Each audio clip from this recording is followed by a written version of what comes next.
আসসালামু আলাইকুম রহমতুল্লাহ বরকাতু।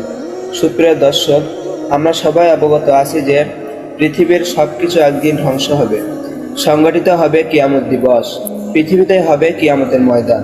এ সম্পর্কে কোরআনে এসেছে, বিচার দিবসে আল্লাহ জমিনকে এমন সমতল মসৃণ ধূসর ময়দানে পরিণত করবেন যে তুমি তাতে কোনো বক্রতা ও উচ্চতা দেখতে পাবে না।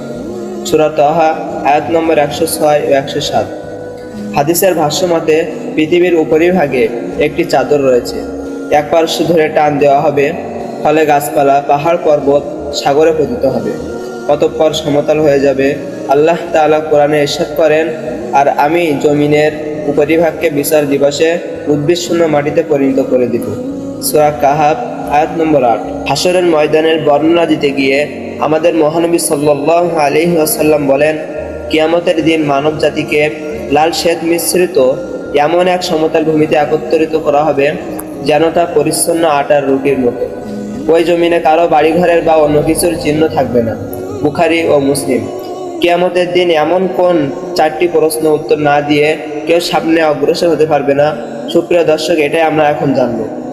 হযরত আবু বারজাহ আল আসলামী নাজলাহ বিন উবাইদ রাদিয়াল্লাহু তাআলা আনহু থেকে বর্ণিত, রাসূল সাল্লাল্লাহু আলাইহি ওয়াসাল্লাম ইরশাদ করেছেন, কিয়ামতের দিন বান্দা 4টি প্রশ্নের উত্তর না দেওয়া পর্যন্ত 2 পা সরাতে পারবে না। প্রিয় দর্শক, চলুন জেনে নেই সেই গুরুত্বপূর্ণ 4টি প্রশ্ন কি হবে।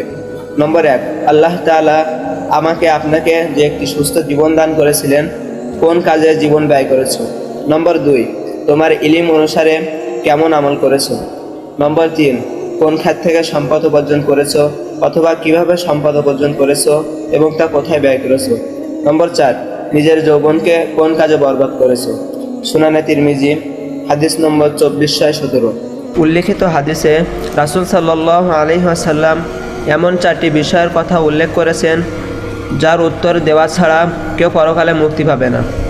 আর এই 4টি বিষয়ে উত্তর দেওয়া মানুষের জন্য তখনই সহজ হবে যখন পৃথিবীতে সে এসব বিষয়ে সচেতন থাকবে। প্রিয় দর্শক, আজকের ভিডিও এই পর্যন্তই। আশা করি ভিডিওটি আপনাদের কাছে ভালো লেগেছে। অবশ্যই ভিডিওটি শেয়ার করবেন ইসলাম প্রচারের সাথে। চ্যানেলটি সাবস্ক্রাইব